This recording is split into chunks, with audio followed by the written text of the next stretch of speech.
a 23-year-old German, wrote this in 1835, and it remains one of the most piercing psychological studies of mental collapse ever committed to prose.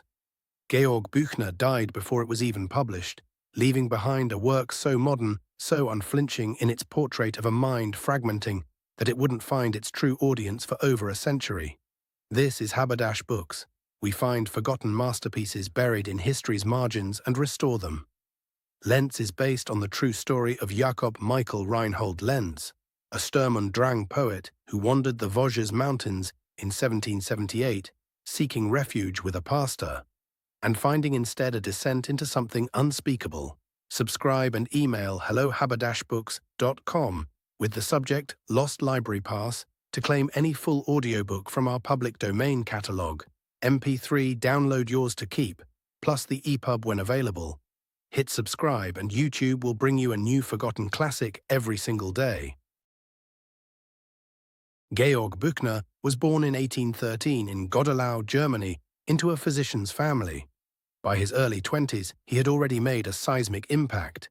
His play, Danton's Death, written in secret and smuggled across borders, became a political sensation, a raw, unsentimental indictment of revolutionary violence that scandalized Europe's literary establishment. He was celebrated in radical circles, discussed in salons, feared by censors. Yet Büchner was also a scientist, a naturalist, a researcher into the material basis of consciousness itself. He embodied a vision of literature stripped of romantic idealism, concerned instead with the harsh texture of human experience. He vanished from literary history not through obscurity, but through pure biological accident. In 1837, at 23, Büchner died of typhus, a bacterial infection, untreatable then, his manuscript scattered. Lenz was discovered posthumously in a journal in 1839, but in fragmented, poorly edited form. For decades, it circulated only in German academic circles. When translations finally emerged in the 20th century, Büchner's reputation exploded. But by then, the work had been severed from its author's life, read as modernist prophecy rather than the desperate document it was. A man watching another man's mind dissolve, written by someone already dying himself. Today, Büchner is recognized as a progenitor of naturalism and expressionism, the man who refused sentiment and forced literature to look unflinching at pain. Lenz is not comforting, but it is essential reading for anyone who understands that literature's deepest purpose is to make the invisible visible, to render consciousness itself in all its terror and beauty. If you've ever loved the psychological intensity of late Henry James, the unsparing gaze of Dostoevsky, or the expressionist fragmentation of German modernism, then Georg Büchner's Lenz is exactly what you've been looking for. The complete audiobook is at haberdashbooks.com. Subscribe and email hello@haberdashbooks.com with the subject Lost Library Pass to claim any full audiobook from our catalogue free, MP3 yours to keep, EPUB included when available. Refer a friend who subscribes and you both get another free audiobook. The link is in the description.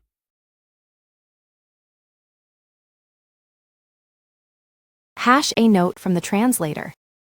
I first stumbled upon Georg Büchner's name almost by accident, in a footnote while researching German Romanticism. The note described him as a meteor, a dazzling, short-lived genius whose work, though sparse, was utterly transformative. Intrigued, I sought out his plays and then, of course, Lenz. From the very first lines, I was captivated by its raw, immediate power, its unflinching gaze into the human psyche, and its startling modernity, especially for a work conceived in the 1830s. Büchner was a true anomaly, a revolutionary and a scientist, a playwright and a prose stylist, who died tragically young at 23. His literary output, though tragically curtailed, redefined German literature. He eschewed the idealism of his contemporaries, delving instead into the harsh realities of existence, the irrationality of human nature, and the societal pressures that crush the individual. He matters because he presaged so much of what we now consider modern literature, from naturalism to expressionism, offering a stark, unsentimental vision that still resonates powerfully today. For English readers, Büchner has often been a figure more revered than Reid, his plays performed, but his prose less widely accessible. Lentz is a remarkable work, a profound psychological study based on the real-life struggles of Sturm und Drang poet Jakob Michael Reinhold Lentz. It's a vivid, almost hallucinatory journey into the mind of an artist battling mental fragmentation, offering an empathetic yet unsentimental portrayal of madness that was revolutionary for its time. It's a visceral, unforgettable experience that deserves a wider audience among those who cherish literature that probes the depths of human experience. In translating Lentz, my aim was to preserve the unique rhythm and intensity of Büchner's prose, its abrupt shifts, its startling imagery, its directness. He has a way of plunging you directly into the character's sensations and thoughts, and I worked to maintain that immediacy. There's a certain rugged beauty to his German that I hope to echo in English, choosing words that feel both precise and resonant, even when they might seem stark. The opening paragraph, for instance, with its almost stream-of-consciousness description of Lentz's journey through the mountains, required careful attention to maintain its disorienting, yet compelling flow. I invite you now to step into this extraordinary narrative. Allow yourself to be drawn into Lentz's world, to experience the stark beauty and profound disquiet of his journey. It is a work that, once read, stays with you. Samuel Chatwin, Haberdash Books, 2026.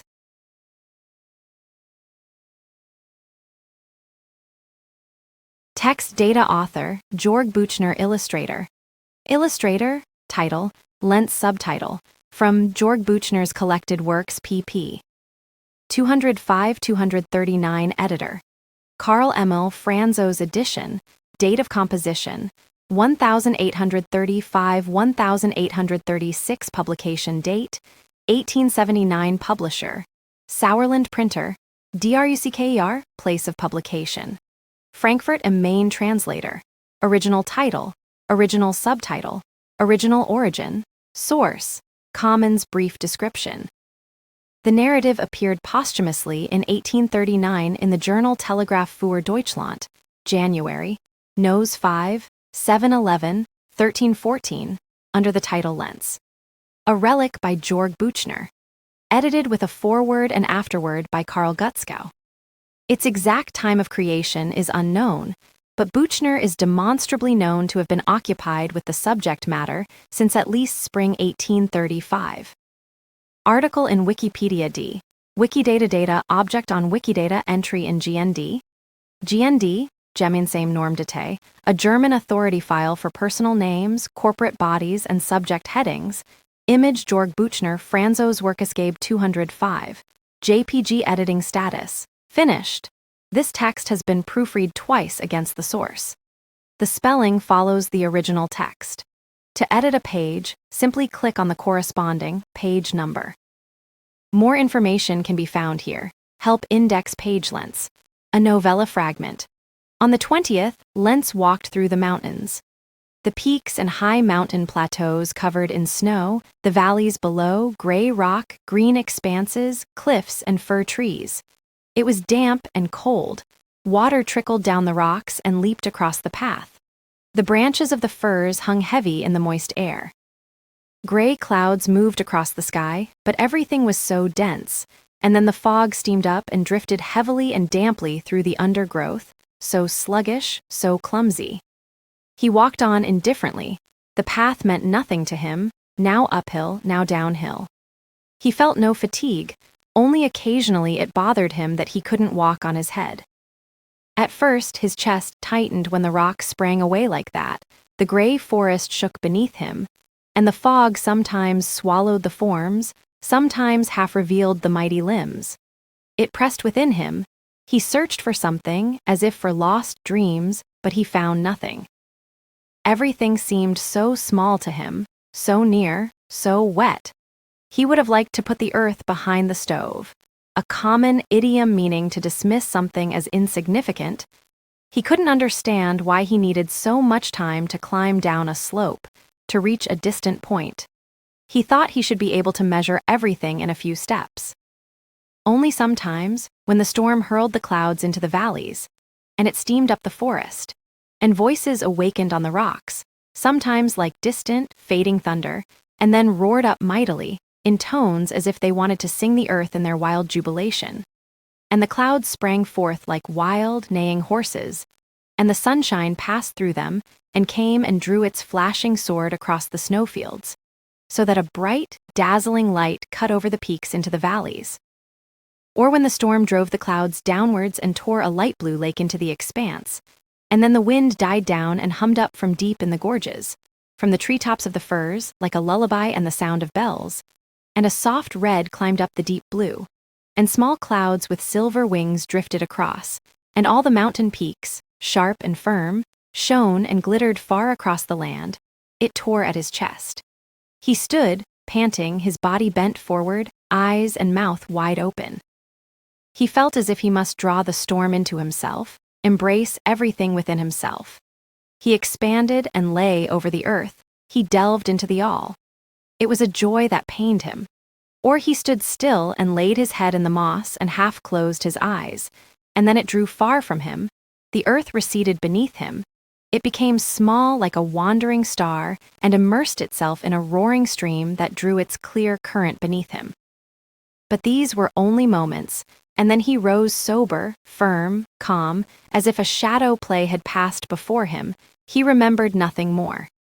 Towards evening, he reached the summit of the mountains, the snowfield from where one descended again into the plain to the west.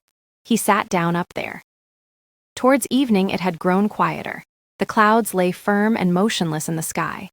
As far as the eye could reach, nothing but peaks from which broad expanses sloped down, and everything so still, gray, dusky.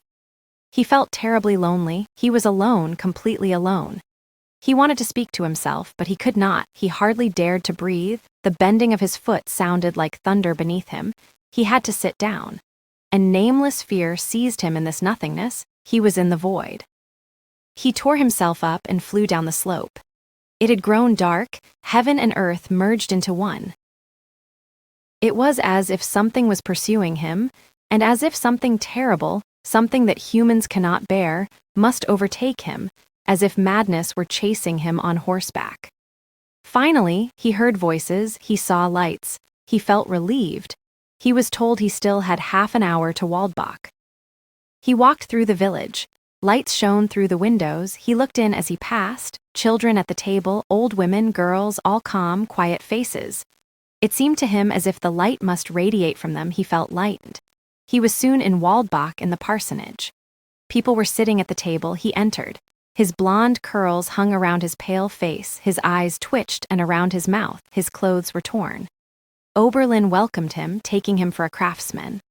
"Welcome, though you are a stranger to me. I am a friend of, and bring you greetings from him. Your name, if you please, Lentz. Ha, ha, ha, isn't he in print? Haven't I read some dramas attributed to a gentleman of that name? Yes, but please do not judge me by them." They spoke further. He searched for words and spoke quickly, but as if under duress. Gradually, he grew calm through the cozy room and the quiet faces that emerged from the shadows, the bright child's face, on which all the light seemed to rest, and which looked up curiously, trustingly, to the mother who sat angelically still in the shadows at the back. He began to tell of his homeland. He drew all sorts of costumes. People crowded around him with interest. He was immediately at home, his pale child's face now smiling, his lively storytelling. He grew calm. It seemed to him as if old figures, forgotten faces, re-emerged from the darkness, old songs awoke. He was gone, far away. Finally, it was time to leave. He was led across the street. The parsonage was too crowded. He was given a room in the schoolhouse. He went upstairs. It was cold up there, a spacious room, empty, a high bed in the background. He placed the light on the table and paced back and forth. He thought again about the day, how he had come here, where he was, the room in the parsonage with its lights and dear faces. It seemed to him like a shadow, a dream, and he felt empty, again as on the mountain, but he could fill it with nothing more. The light was extinguished. The darkness swallowed everything. An unnameable fear seized him. He sprang up. He ran through the room, down the stairs, out in front of the house. But in vain, everything dark, nothing. He was a dream to himself. Individual thoughts flitted up. He held them fast. It seemed to him as if he must always say, "Our Father." He could no longer find himself. A dark instinct drove him to save himself. He bumped against stones. He tore himself with his fingernails. The pain began to restore his consciousness. He plunged into the well curb, but the water was not deep. He splashed in it. Then people came. They had heard it. They called to him. Oberlin came running. Lenz had come to himself again. The full consciousness of his situation stood before him. He felt light again. Now he was ashamed and saddened that he had frightened the good people. He told them he was used to cold baths and went upstairs again. Exhaustion finally let him rest. The next day went well. With Oberlin on horseback through the valley. Broad mountain plateaus that narrowed from a great height into a narrow, winding valley, which stretched high up the mountains in many directions. Large rock masses that spread downwards, little forest, but everything in a gray, serious hue. A view to the west into the land and to the mountain range that stretched straight down to the south and north, and whose peaks stood mighty, serious, or silently still, like a dusky dream.